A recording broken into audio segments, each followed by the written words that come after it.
Folks, I'm Dave.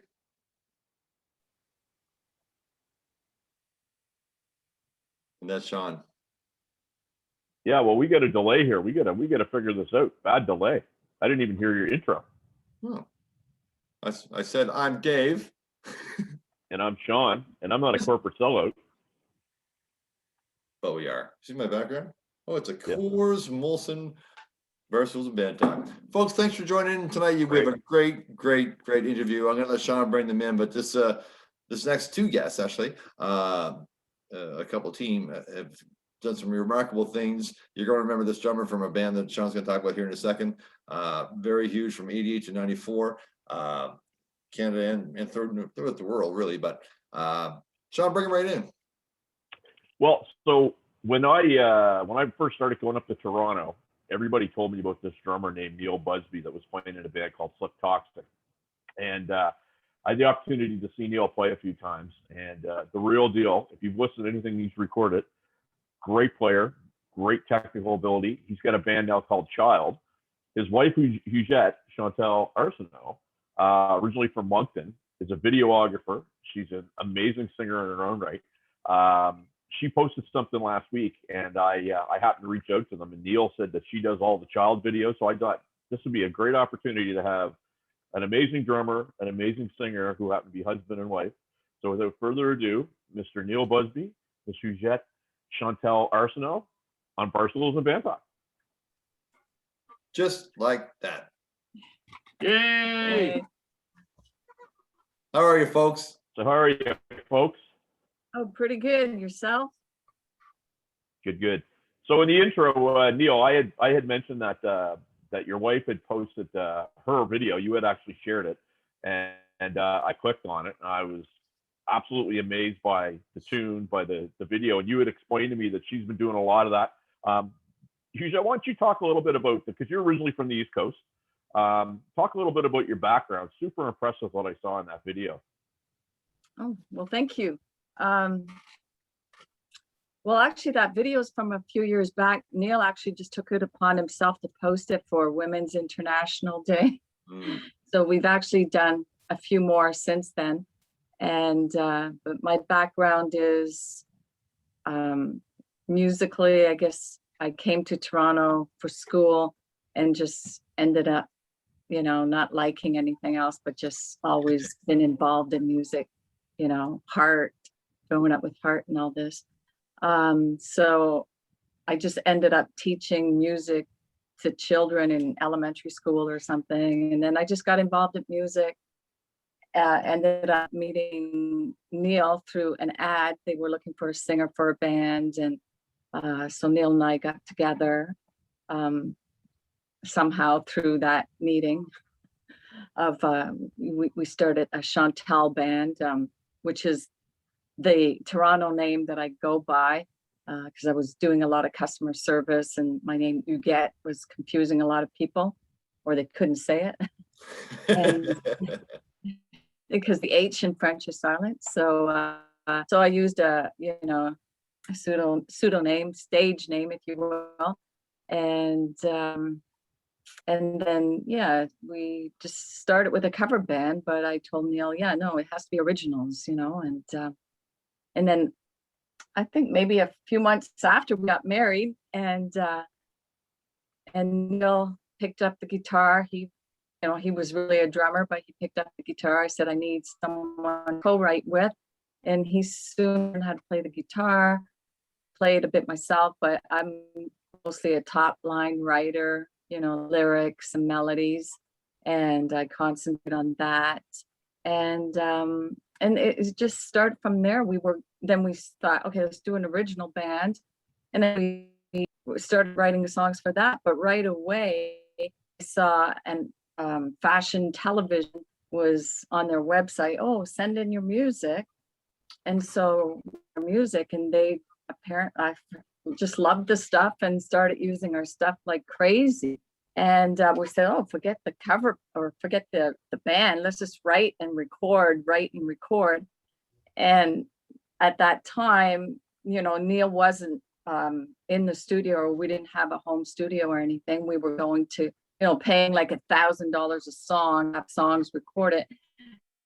And I'm like, forget doing that. Let's just take that money that we gave this guy and buy our own gear. And I said, you can learn how to record and master and everything like that. And so he did. I mean, he took it upon himself. And after a few years, he had learned how to play guitar, bass, keys, and recording, mixing, mastering. And then we were all of a sudden self-contained. Right. And so many years, and that was like 20 years ago. And since then, we probably had about over 5,000 music licenses in film and television. Wow. And we never looked back. And then we said we need videos. So, okay. And again, we paid some guy $20 to do a video. And the first one was good. And then we went to him again and we're like, you know what? It's visually, artistically, it's not what we wanted. And I said, well, all the money that we gave him, let's buy our own camera gear and I'll learn how to video edit. So that's what we did. I learned how to, become a videographer, how to video edit. And again, and then we never looked back. We've just been doing tons of videos with all our song releases. And I've done songs for his other band or videos for his other bands.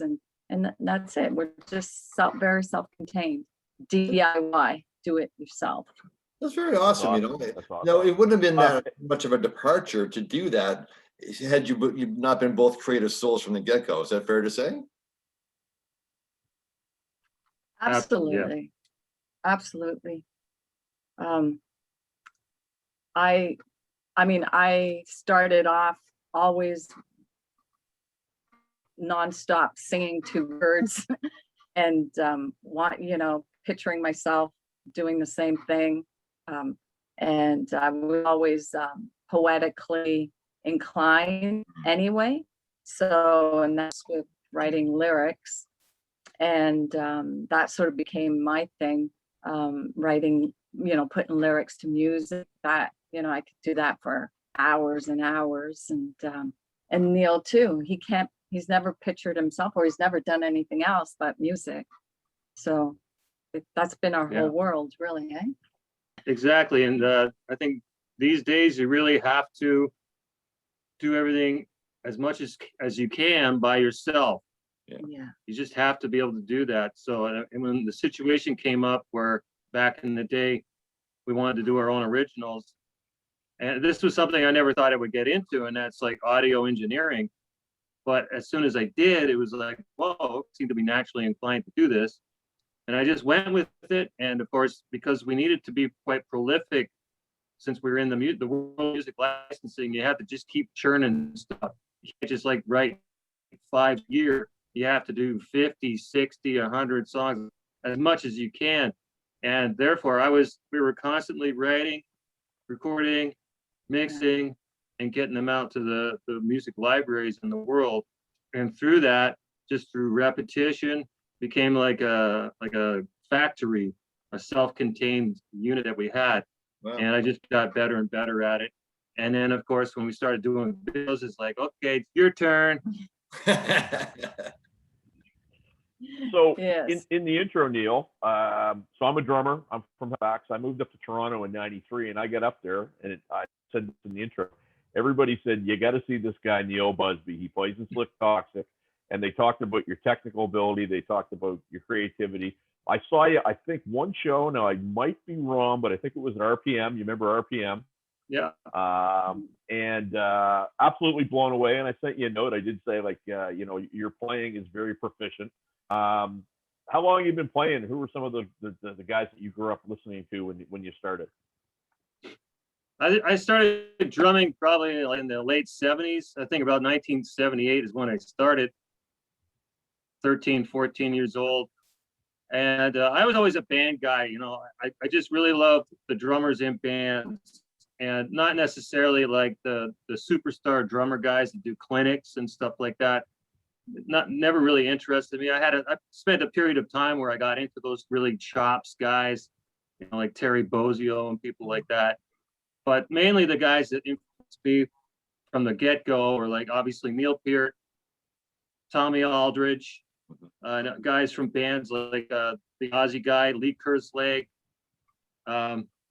just all the guys in bands, even, guys like the guy in Ted Nugent band. I used to see Ted Nugent so many times back in the day, and his drummer Cliff Davies was amazing. Just really solid rock drummers.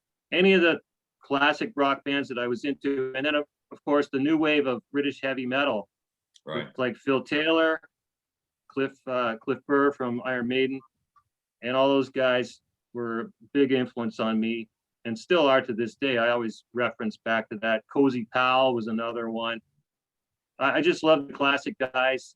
Of course, Bonham, I got into him a lot. But I like the double bass guys specifically. But yeah, I'm just a band guy. I always like the guys that were in bands, kind of the unsung hero drummers, as opposed to the superstar drummers that we see a lot of.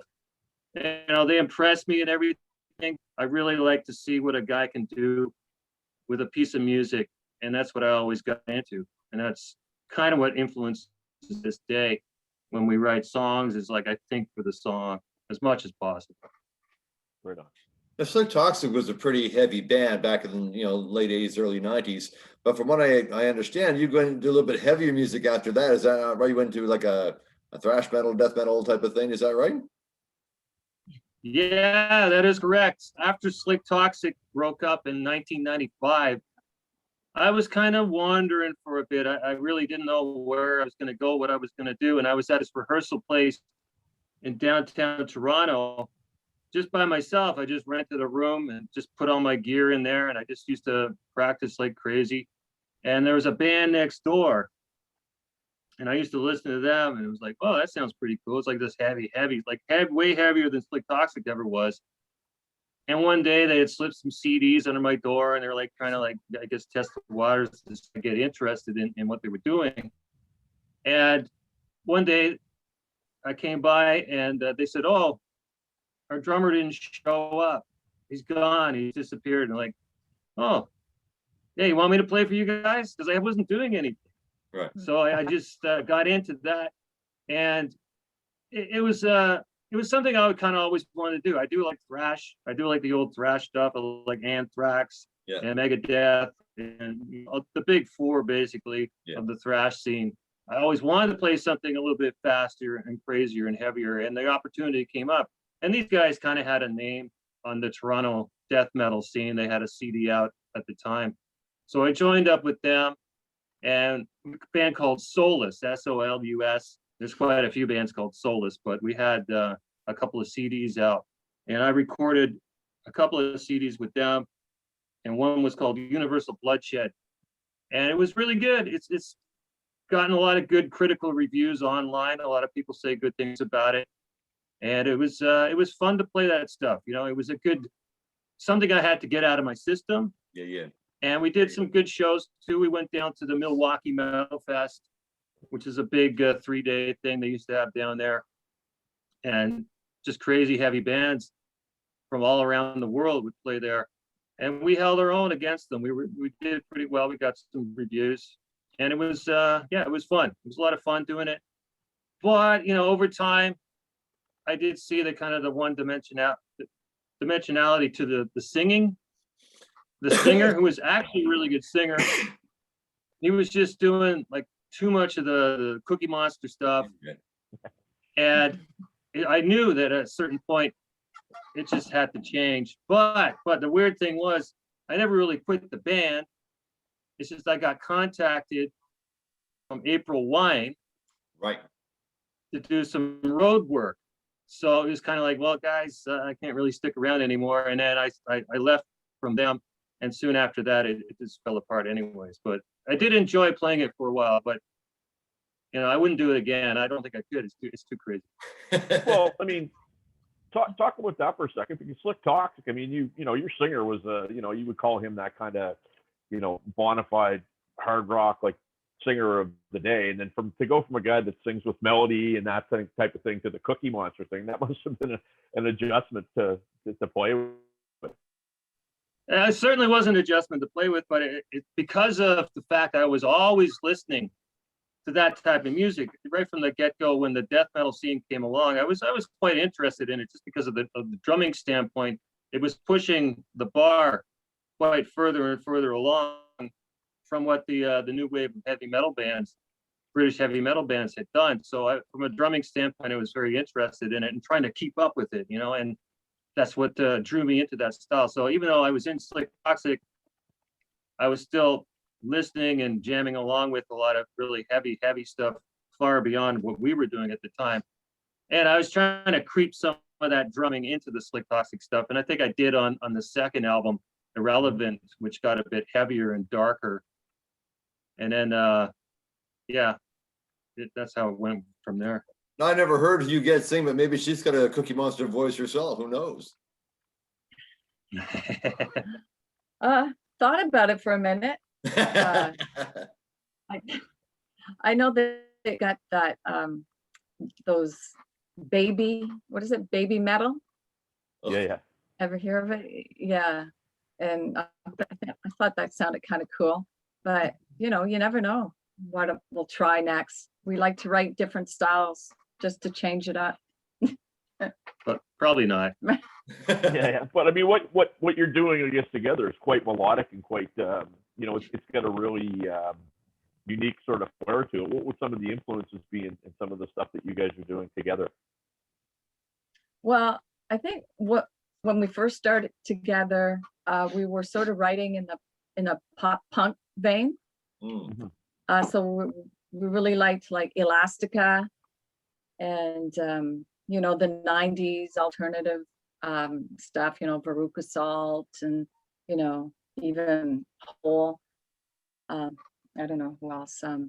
90s alternative. And then after that, you know, you can only write so much in the same genre, but we found that every time we were writing songs that were female or girl, had the word girl in it, or party, they were always getting licensed. I guess there's lots of, you know, girly shows, right? So a lot of stuff like that, like It Girl, which was sort of a kind of, what would you call it, power pop punk. And we did kind of, we would switch it up to, we really got into electro rock music and electronic, and a lot of our influences for that, mixing it together was like Garbage, Curve, Ladytron was also another big influence too. And then we did try some kind of dancey stuff as well. Is that right? Some dancey kind of songs that shows like Dance Moms would pick up. And but I think really what describes us the best is a mash between sort of punky, attitude-y, electro, and what's the one looking down? Shoegazer style. Okay. So It's pretty cool to be that versatile, though, that you could write that many songs in that many genres. I don't think there's a lot of people who can do that, if you know, effectively. I mean, they could kind of fake it till they make it, but if you know, it sounds like you're selling the stuff, so that obviously proves that there's a litmus test that you passed. Well, I guess when you're doing it for such a long period of time, and you have a lot of different styles and music that you listen to, Right. You're always like, oh, I would like to write a song just like that or similar to this. And you can sort of pick the people, you know, that you listen to or that you like. And for some reason, yeah, I've always liked, you know, rock has always been the base. It's always been rock based. And, you know, you got to mash it up. Otherwise it was getting too boring, you know, bass, drums, guitar. So, you know, we decided, hey, let's throw some keys, electronic. I love the synth, you know, Gary Newman and, you know, stuff like that. And so we were just kind of switching back and forth. Whatever hits us in the mood at the moment is what we write. And I guess, and write what you love. And you know, we're not too concerned about sticking with one genre. Otherwise, that would get too boring. Sure.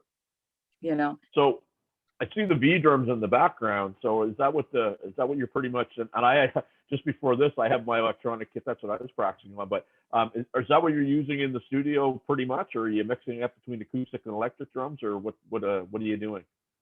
These days, it's all V drums. The V drums are triggering like real samples inside the computer. So it's kind of the best of both worlds. Then I could just do everything here. I don't have to go anywhere. And over the years, I've honed my techniques of how to make things sound quite realistic. I mean, it is real drums, and it's me really playing these pads, which is triggering it. So to me, it's kind of the next evolution. I can't really picture myself dragging an acoustic drum set into a studio somewhere and miking it up and having to do it in that old school style. Because the way I like to work is kind of different than a lot of drummers, and it freaks out a lot of musicians. I do the drums last. Oh, nice. I always do the drums last because I want to see the big picture of the song. I want to see where all the vocal parts are going, the guitars and everything, what's going on.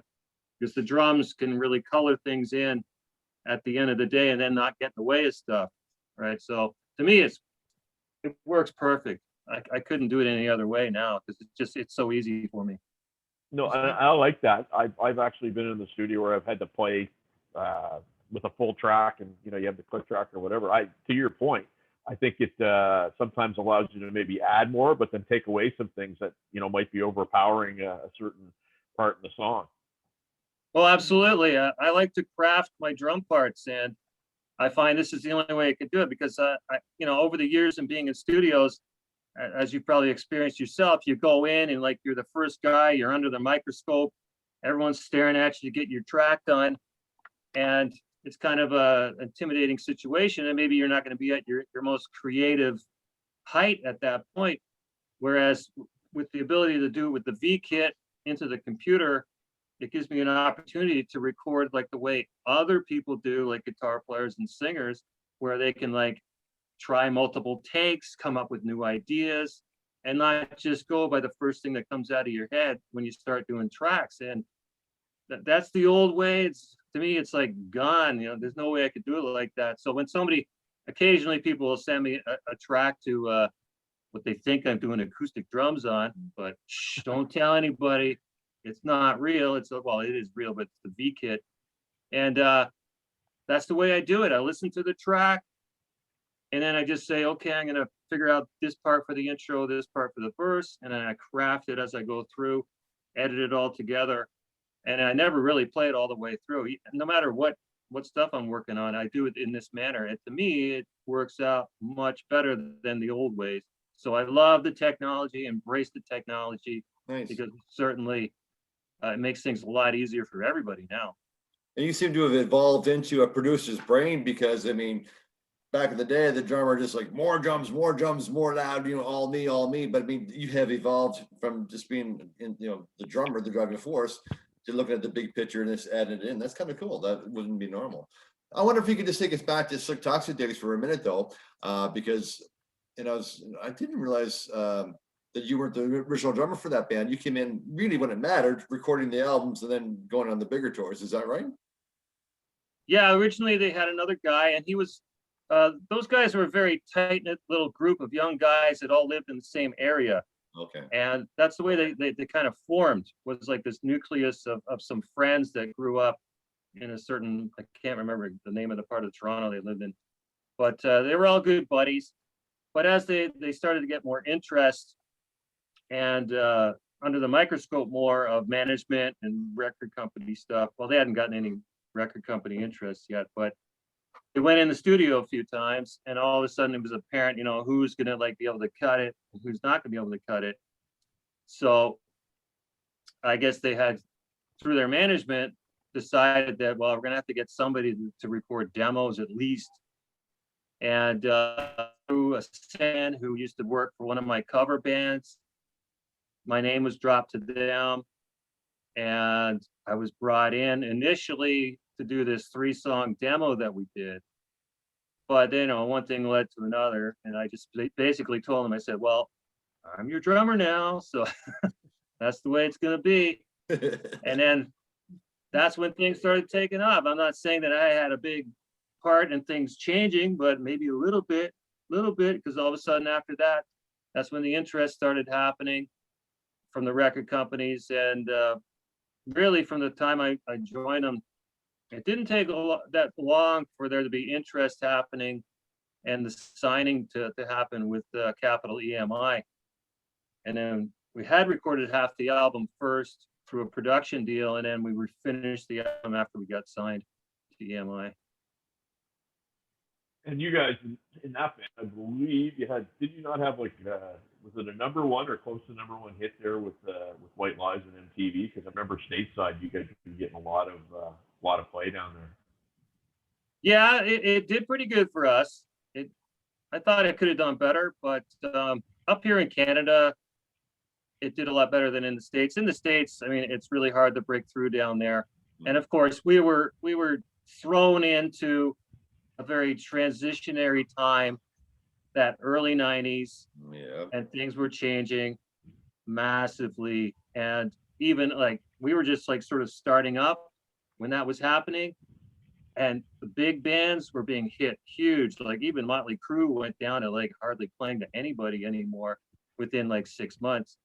So yeah, we probably could have done better if the album had come out. The album was supposed to come out a year previous to the actual release date, but they sat on it and nobody knows why. And it was a very bad move, because maybe if it had come out a year before that, we could have got a little bit more interest, because that's the music that was still big at the time. Exactly. Yeah, exactly. Well, my band in Halifax got together the same week as Sloan did. So if you may remember that, yeah, exactly. Sub Pop came in and signed all these bands. Some of them were together 2 and 3 weeks, and they were getting record deals, and we couldn't get arrested. So we went to Toronto and kind of cut the tail end of all that. So I do remember, the Gasworks used to have this really cool Sunday night jam where everybody who wasn't playing would come out and everybody would get up and play. And that was really, you could kind of feel that whole rock thing starting to tank a little bit. It was moving towards the grunge, right? Yeah, exactly. That's what was happening. And we were stuck in the middle of that. And it was, kind of unfair. I don't exactly agree with what was happening. I think there was definitely room for everybody. Yeah. But it's just the way things were going. The record companies kind of just decided that was it. And you could see it, like you said, in Toronto, things changed very quickly, and not for the better, in my opinion, because a lot of it was Toronto had its own scene. Toronto had its own sound, and this was becoming known. Like we were sounding different than the American bands. Yep. And this was built up over time, from the late 70s on through the 80s, the late 80s. Toronto had its own thing going on. And then boom, overnight, within 6 months, everything changed and everybody wanted to be American.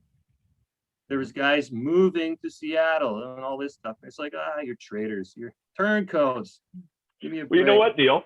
Talk about the Toronto scene, because I was in it for a little while. Obviously, you grew up in it.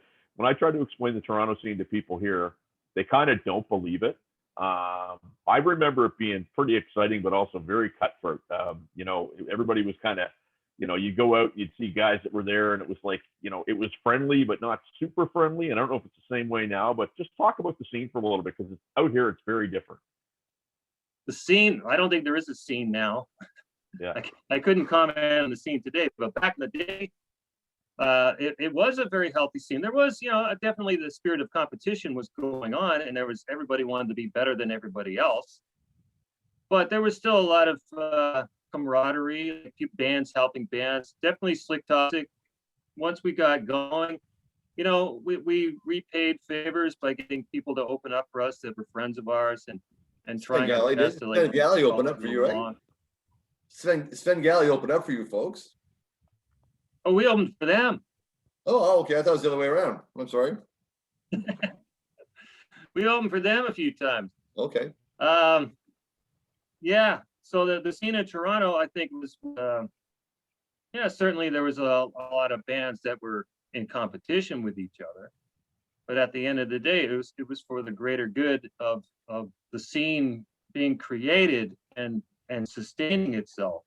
Within the hard rock community, the hard rock sound bands in Toronto that would play the Gasworks and would play Rock and Roll Heaven.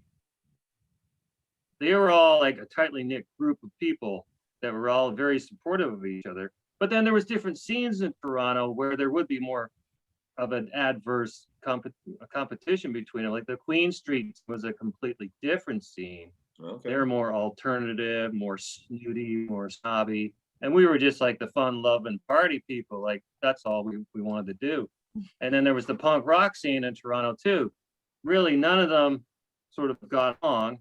But within those little communities, you know, there would be people that would be going between them and you know, having fun.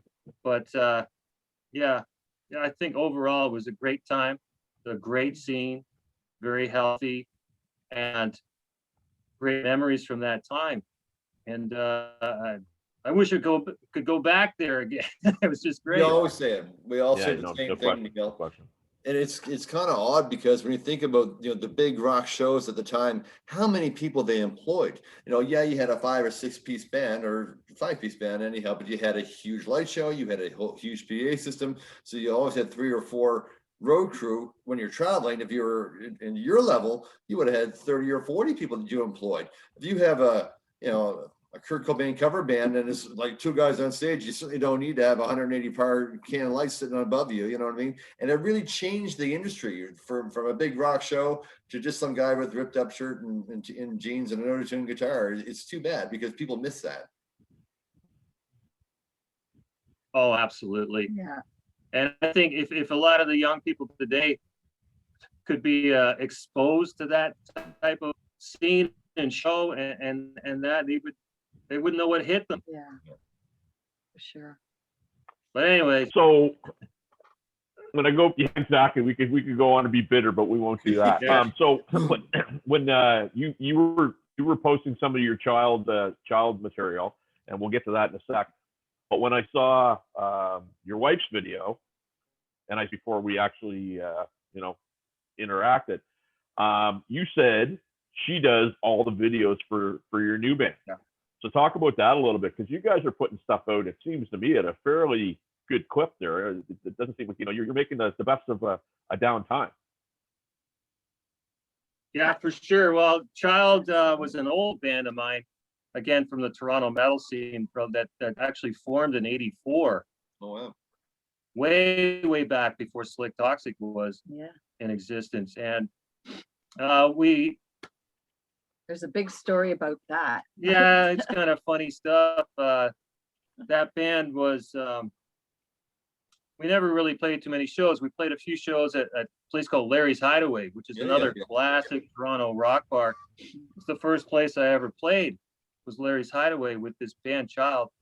And we ended up recording a 3-song demo back in '86.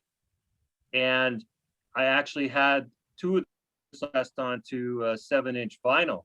I had these 7-inch vinyl singles.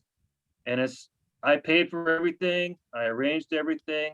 So I had them. They were my property, right? So, of course, the band split up. I went into other bands, cover bands, ended up in Slik Toxik. But I always held on to those 7-inch 45 records. I had stacks of them. I had a thousand copies of these things in boxes at my parents' house. And they were just there. And I always left them there, never thinking, you know, anything about it. And then back in about 2012, people started contacting me and saying, it looks like the record's selling on eBay. And I'm like, what? What is going on here? For like 300. Because I think we sold maybe 10 copies at gigs back in the day. Like nobody was buying anything. And I think I did give out some sample 45s to some people in the late 90s somewhere, but somehow they got it circulated in Europe.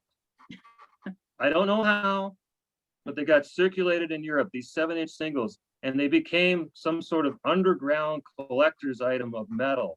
And it got up. The highest price I saw it go on eBay was $350 for a single. That's just a 7-inch single.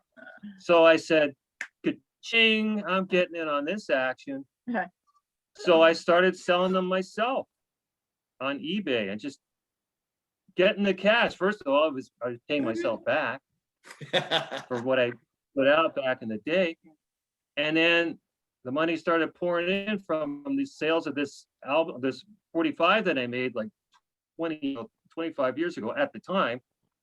And it was like, okay, this is great. And then these guys from Greece contacted me and they said, we'll buy the whole lot. We want to put it out, repackage it with a new sleeve. And I said, perfect. So I did a deal with them and they put out a new sleeve on it, made it look like it should have back in the day. And they took almost all of them. Now I still have some in reserve just in case, right? Mm-hmm. But they got them all out there. They sold them all. And it was quite an amazing thing to see it come full circle after all that time. It was pretty good. So it inspired me. It inspired me to talk to the guys in the band again and see if they wanted to do something to capitalize on kind of like this notoriety that we had. You do a tour of Greece for magazines. Yeah, exactly. So I put the thing back there a little bit and things were rolling along pretty good. But unfortunately, back in 2017, the singer, Rob Villamere, he died. Oh. Right. Yeah. And it was quite a shock to the system. So after a while, everything kind of cleared, the air cleared from that. And I said, let's just keep going.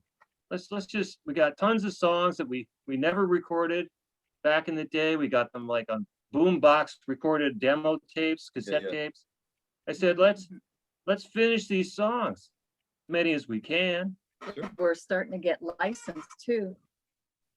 Yeah, licenses for them. And so we had one of the songs Rob Villamere singer had sung before he died. We had the vocals for it, so I finished that one.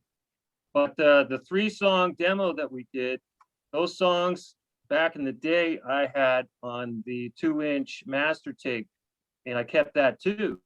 So I had a guy transfer that to digital, put it in my computer, I remixed thing, and I sent that out to my contacts in the music licensing world that we had.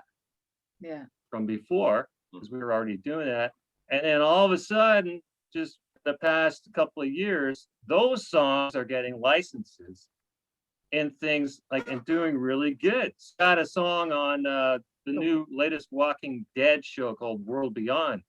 That's one of the songs from 1986. It got licensed in a show.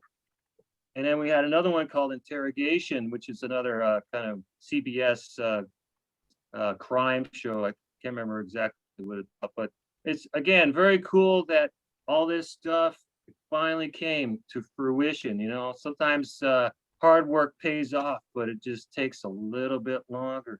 That's awesome. And the thing with those songs, they only wanted 80s authentic songs for these shows. So even the ones that they finished up now, they probably wouldn't want those as much, maybe, but because they were actually recorded in 1986, that's what they were looking for. So anyone out there with old recorded songs from the 80s are like hotcakes in the licensing world. So if you get your show or your song on film and television and it's recorded in the 80s, send it out there to to some licensing companies, and they'll really love that. I'm pretty sure Sean and I had some TDK tapes full of some old 80s stuff. Yeah. There you go. Yeah. But you know what? That's great information because, a lot of people, I did kind of know that your band was from then, but, a lot of people talk about the day, but it's good to hear that, the day can still come back and pay dividends if you play your cards the right way. Yeah, exactly. Yes. Exactly. So it sounds to me like you guys have this licensing thing figured out. So I can't hear you anymore. Yes. Can you hear me now? Yeah, a little bit better. Okay. It sounds to me like you guys have this licensing thing figured out. How much material have you been licensing, and how often are you doing it? And because I talk to people that are trying to do it, but they don't really seem to have the same handle on it. Well, I think really the secret to our success is because we started like how long? Over 20 years ago. And it was just, we sort of got in at the beginning when they were starting to take on indie artists. Before they just used to license like known bands, would just get in film and TV. But at a certain point, they started getting indie artists, right? And that was, when did we start?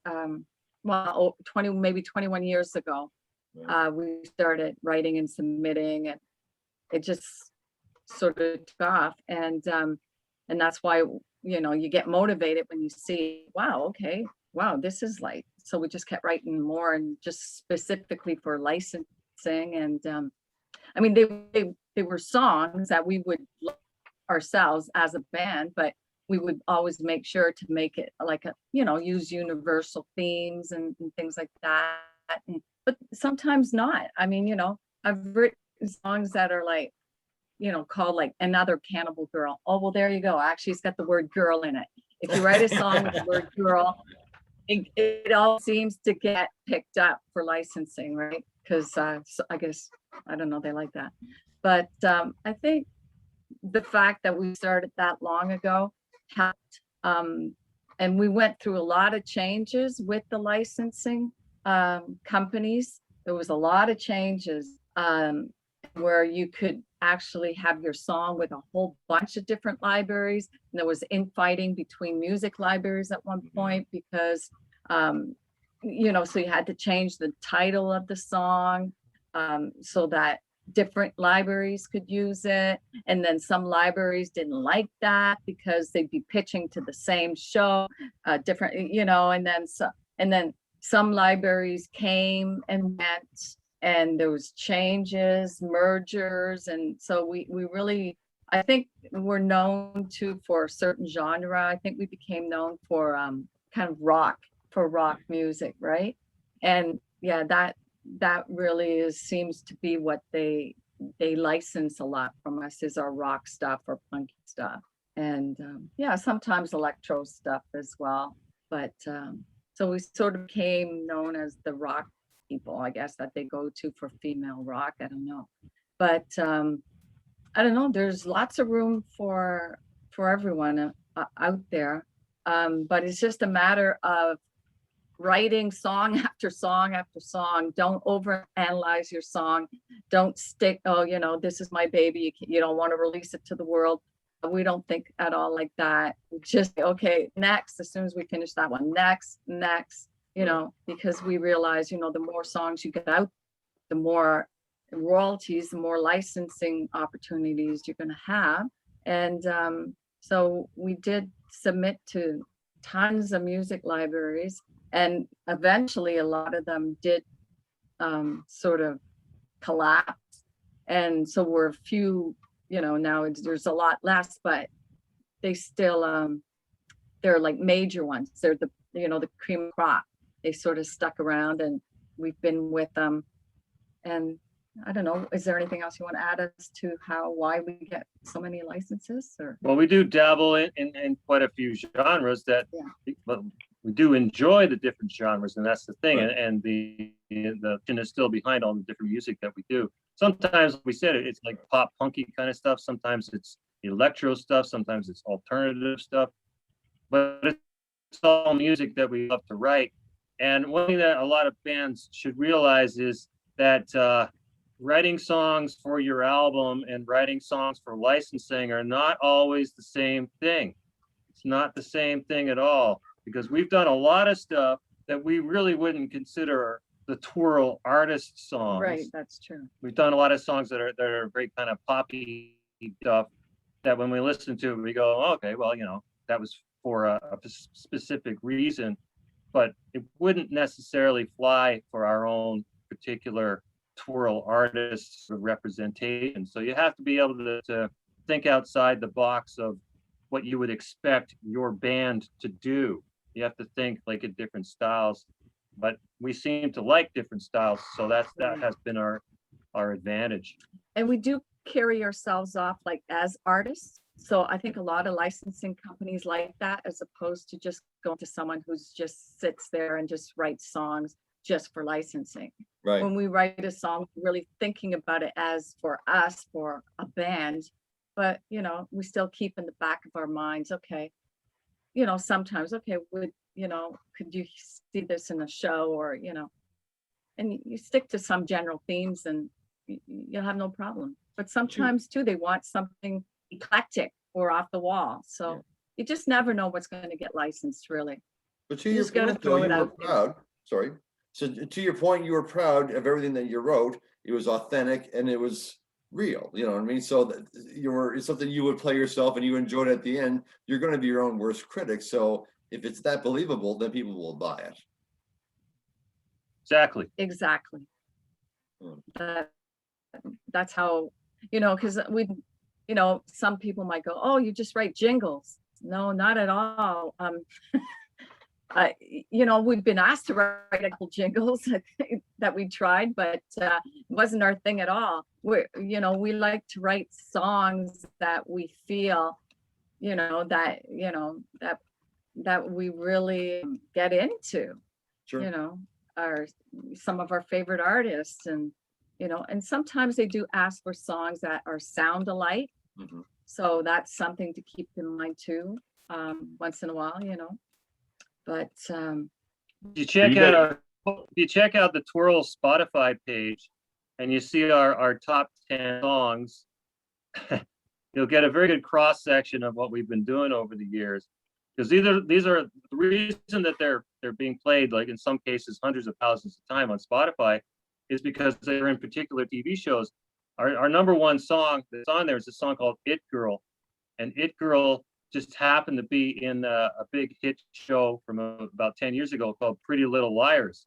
And that was a huge show with like the teenage girls and the young girls. And for some reason, it just gets played over and over and over, but it's because it was in that show. So to us, it's like good promo for our own catalog. If we do a song like that and it takes off, maybe, and we've seen it on our Spotify plays that there's kind of a reciprocal effect from something that's known in a TV show, and they'll play another song, they'll play another song and another song. And this has happened like quite a few times with other TV shows as well. Well, Are you guys writing for other people? No. No?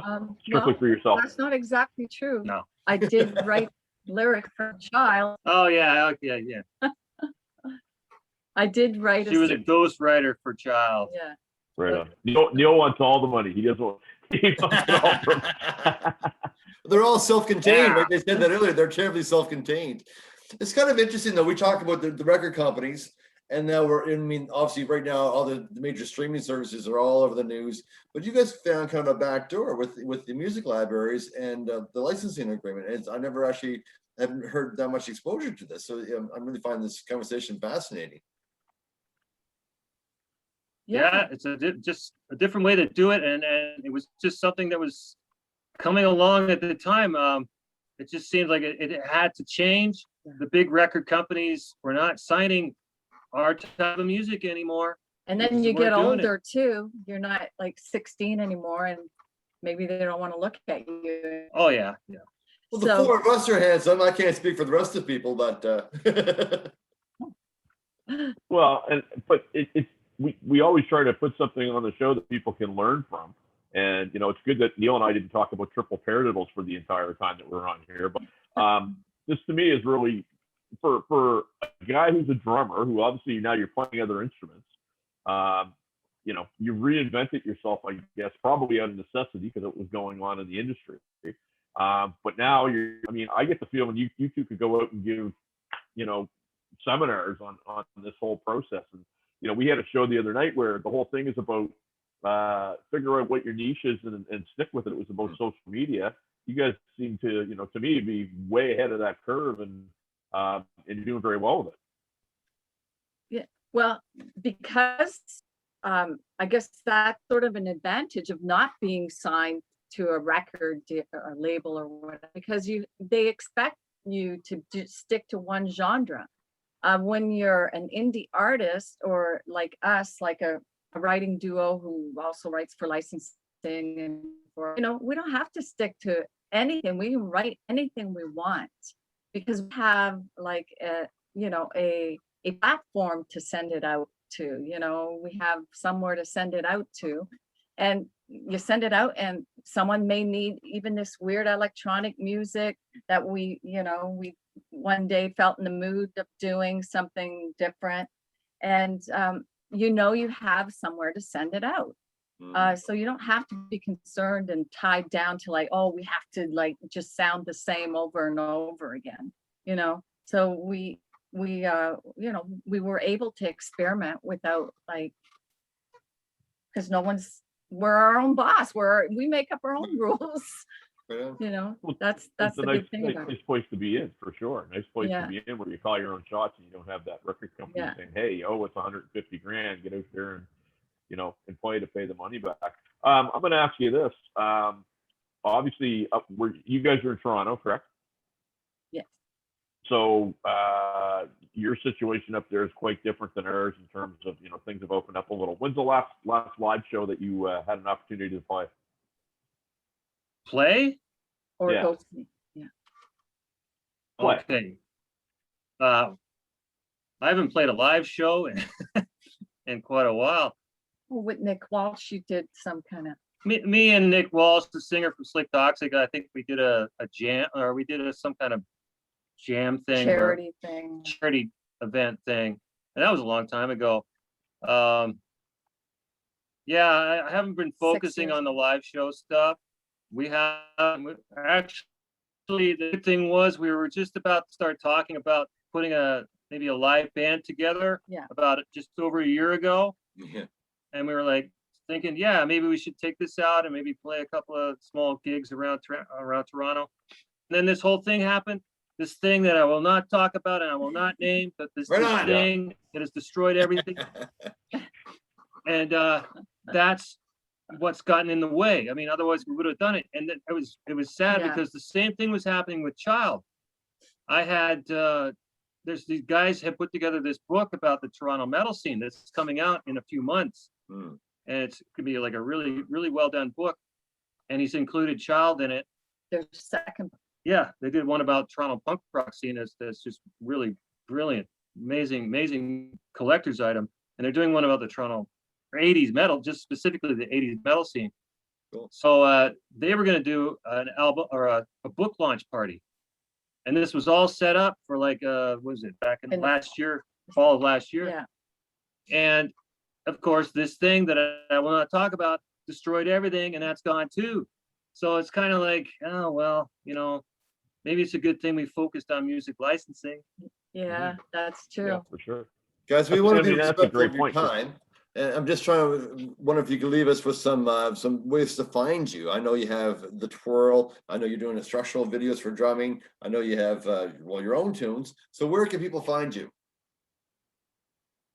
Well, we have our own website, twirl.ca, and we have a YouTube channel.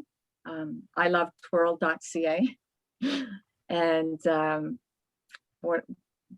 Spotify, you just do a search on Spotify, Twirl, we come up. We're the only artist called that. And Instagram, but we don't really work Instagram too much. What is there to pictures of? We're just in the studio, right?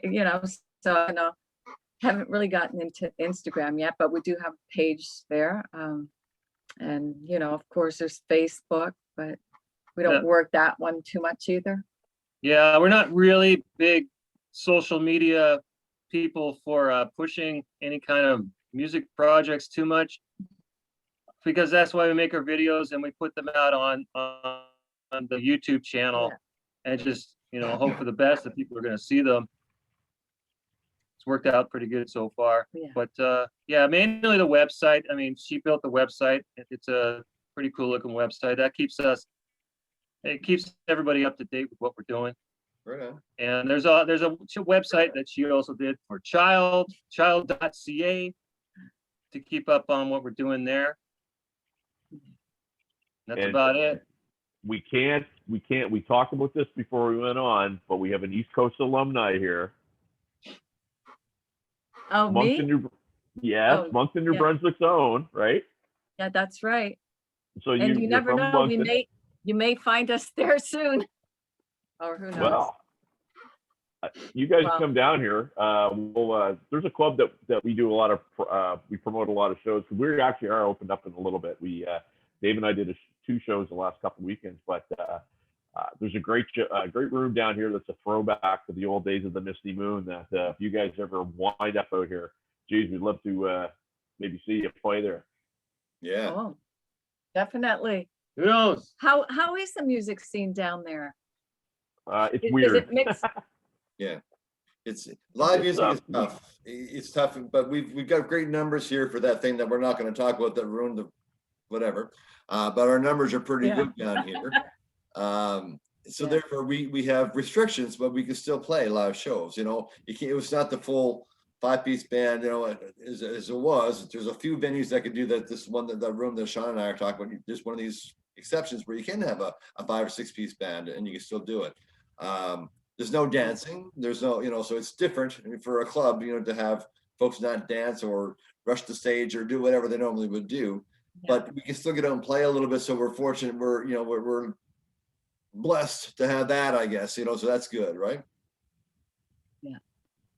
Well, that's, Yeah. that is something that's better than Toronto. I don't think the bars are open here. Yeah, Right. we are fortunate. Now, our scene is.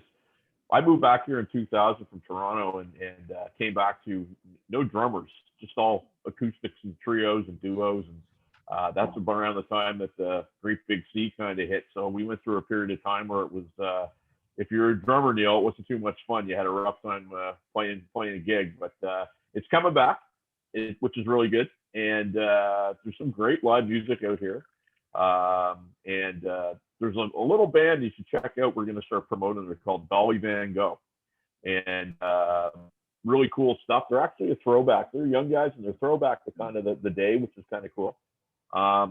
You know, but it's all over the place, right? It's hard to put your finger on what it is. But again, at least things are opened up and they're happening a little bit. So Yeah.